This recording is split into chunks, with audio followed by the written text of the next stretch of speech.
Hello, नमस्कार, आदाब, सत श्री अकाल और अस्सलाम वालेकुम। मैं हूं मोहम्मद अहमद काज़मी, लेकर आया हूं आपका पसंदीदा कार्यक्रम नज़र दुनिया पर।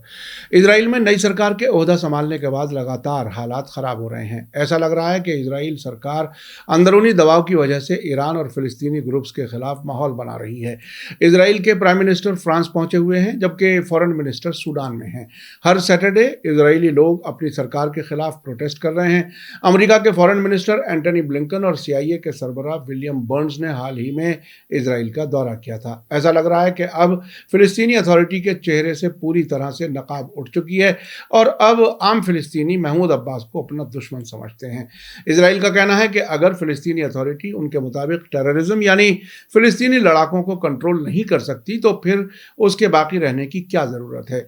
इस सब के बीच आज एक बार फिर इजरायली फौजों ने वेस्ट बैंक में जेरिको शहर के नज़दीक फिलिस्तीनी रेफ्यूजीज के खिलाफ छापामारी की, जिसमें होने वाली गोलीबारी में 13 फिलिस्तीनी जख्मी हो गए। पिछले हफ्ते इजराइल ने ईरान के इस्फहान शहर में फौजी कारखाने पर हमला किया था। आखिर तक जरूर देखें। अगर आपने अभी तक media star world YouTube channel subscribe नहीं किया है तो सब्सक्राइब कर लें और घंटी दबाना ना भूलें।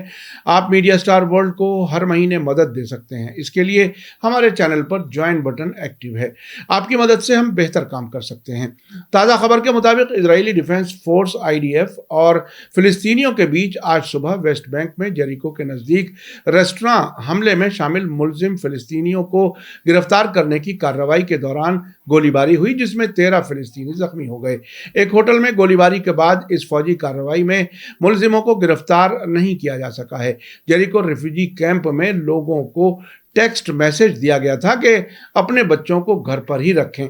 इजरायली फौज ने कहा है कि टकराव आज सैटरडे सुबह उस वक्त शुरू हुआ जब इजरायली सिक्योरिटी फोर्सेस के जवानों ने वेस्ट बैंक के शहर जेरिको के पास एक रेफ्यूजी कैंप पर छापा मारा। यह कार्रवाई पिछले हफ्ते एक रेस्टोरेंट में हुई गोलीबारी में शामिल मुजरिमों को पकड़ने की कोशिश के तहत हुई है। फिलिस्तीनी अथॉरिटी की वफा न्यूज एजेंसी के मुताबिक जेरिको से सटे अकाबत जबर रेफ्यूजी कैंप में टकराव के दौरान 13 लोग जख्मी हो गए, जिनमें 3 सीरियस हैं। इजरायली सिक्योरिटी फोर्सेस ने कहा है कि कार्रवाई के दौरान हथियारबंद लोगों ने उन फौजियों पर गोलीबारी की जिन्होंने लाइव फायर के साथ जवाबी कार्रवाई की है। उनका कहना है कि इस गोलीबारी में कई लोग जख्मी हुए हैं। हमले में किसी भी इजरायली फौजी के जख्मी होने की खबर नहीं है। IDF ने कहा है कि ऑपरेशन में पूछताछ के लिए 18 लोगों को हिरासत में लिया गया है, जिनमें से 6 को गिरफ्तार कर लिया गया जबकि बाकी को रिहा कर दिया गया। हालांकि गोलीबारी में शामिल लोगों को पकड़ा नहीं जा सका है। उधर ईरान के प्रेस टीवी का कहना है कि इस वाक़े के बाद कब्जे वाले इलाकों में हालात बिगड़ सकते हैं। फिलिस्तीनी न्यूज़ एजेंसी वफा ने बताया है कि एक हफ्ते की घेराबंदी के बाद सैटरडे सुबह जॉर्डन वैली में अरीहा के साउथ वेस्ट में मौजूद अकाबत जबल कैंप में इजरायली फौजियों ने हमला कर दिया। लोकल सोर्सेज के हवाले से रिपोर्ट में कहा गया है कि रेफ्यूजी कैंप से धमाकों और गोलीबारी की आवाज़ सुनी गई है। चश्मदीद गवाहों ने कहा है कि इजरायली फौजियों ने कैंप में फिलिस्तीनियों पर गोलीबारी की और आंसू गैस और स्टन ग्रेनेड भी दागे, जबकि कैंप के एक हिस्से में लोगों को अपने घरों से बाहर आने की अपील की गई। फौजियों ने एक पोल्ट्री फार्म में घुसकर उसे पूरी तरह तबाह कर दिया। फिलिस्तीनी हेल्थ मिनिस्ट्री ने कहा है कि इजरायली गोलीबारी में जख्मी हुए लोगों में से 3 की हालत सीरियस है। अभी 2 दिन पहले ही इजराइल ने गाजा में जंगी जहाज़ों से बमबारी की थी। उसका कहना था कि उसने ये कार्रवाई हमास के जरिए इजराइल के खिलाफ रॉकेट हमलों के जवाब में की है। इन हमलों में हमास के ठिकानों को निशाना बनाया गया था।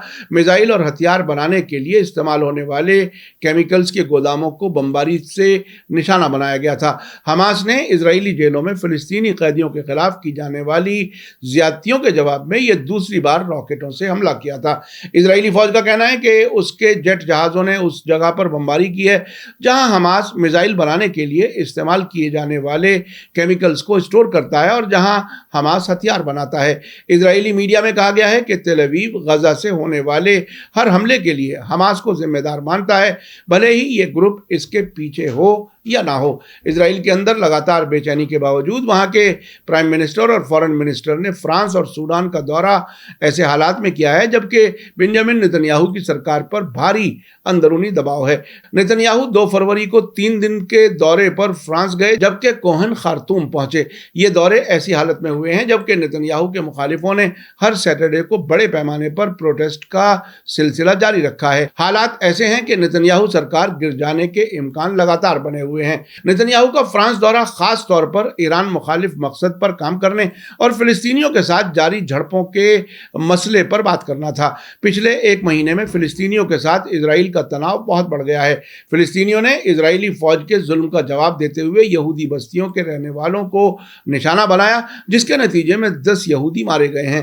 ان حالات میں اسرائیل نے ایران کے اصفہان شہر میں فوجی کارخانے پر ڈرون حملہ کر کے یہ دکھانے کی کوشش کی ہے کہ اسے زیادہ نقصان ایران کی وجہ سے ہو رہا ہے۔ پارس ٹوڈے کا کہنا ہے کہ اس میں تو کوئی شک نہیں کہ یورپی ملک خاص طور سے فرانس اسرائیل سرکار کے خاص سپورٹرز میں سے ہیں۔ ایلیزے پیلس میں نیتنیاہو اور فرانسیسی پریزیڈنٹ ایمینوئل میکرون کی ملاقات میں ایران کے خلاف خوب بیان بازی ہوئی۔ میکرون نے ایران کے ان کے مطابق تیز رفتار نیوکلیئر پروگرام کی نکتہ چینی کی اور کہا کہ ایران کی طرف سے اس پروسیس کے جاری رہنے کے ضرور کچھ نتیجے ہوں گے۔ نیتنیاہو نے مشورہ دیا ہے کہ ایران کے خلاف زیادہ سخت پابندیاں لگائی جائیں اور ایران کی پاسدارانہ انقلاب فورس یعنی IRGC کو ٹیررسٹ گروپ کی لسٹ میں شامل کر دیا جائے۔ پارس ٹوڈے کا کہنا ہے کہ نیتنیاہو پچھلے 15 سال میں اسرائیل کے پرائم منسٹر کے طور پر کام کرتے ہوئے ہمیشہ اسی نسخے کو آزماتے رہے ہیں کہ جب بھی اندرونی مشکلات سیریس شکل اختیار کرتی ہیں تو ایران اور فلسطینی گروپس کے خلاف نئے الزام شروع کر دیے جاتے ہیں تاکہ اندرونی دباؤ کم ہو جائے۔ ایلی کوہن نے سوڈان کے دورے میں یہ کوشش کی ہے کہ خارطوم سے تل ابیب کے رشتوں کو نئے مرحلے میں لے جائیں۔ انہوں نے دورے کے واپسی پر کہا ہے کہ جلد ہی سوڈان کے ساتھ تعلقات نارمل کیے جانے کے سلسلے میں ہسٹورک سمجھوتے پر واشنگٹن میں دستخط ہوں گے۔ سوڈان کی انٹرم سرکار نے بھی اشارہ دیا ہے کہ اسرائیلی فورن منسٹر سے ملاقات میں بامانی رشتوں کے بارے میں بات چیت ہوئی ہے۔ اسرائیل کے سوڈان سے رشتے مضبوط کرنے کی کوششیں ایسے وقت میں جاری ہیں جبکہ 2019 میں عمر البشیر کی حکومت گرنے کے بعد سے سوڈان مسلسل کرائسس میں ہے۔ حالیہ برسوں میں سوڈان پوری طرح امریکہ، اسرائیل اور سعودی عرب کے اشارے پر چلتا رہا ہے۔ یمن جنگ میں سوڈان کی شرکت اس کا ثبوت ہے۔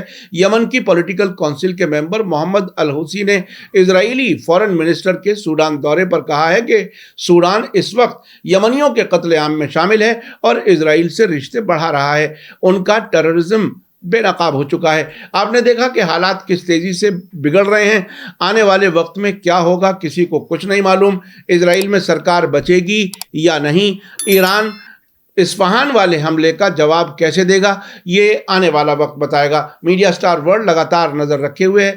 اسی کے ساتھ مجھے دیجیے اجازت۔ یہ ایپیسوڈ آپ کو کیسا لگا کمنٹس میں ضرور لکھیں۔ تھینک یو، دھنیہ، شکریہ۔ جے بھارت، جے ہند۔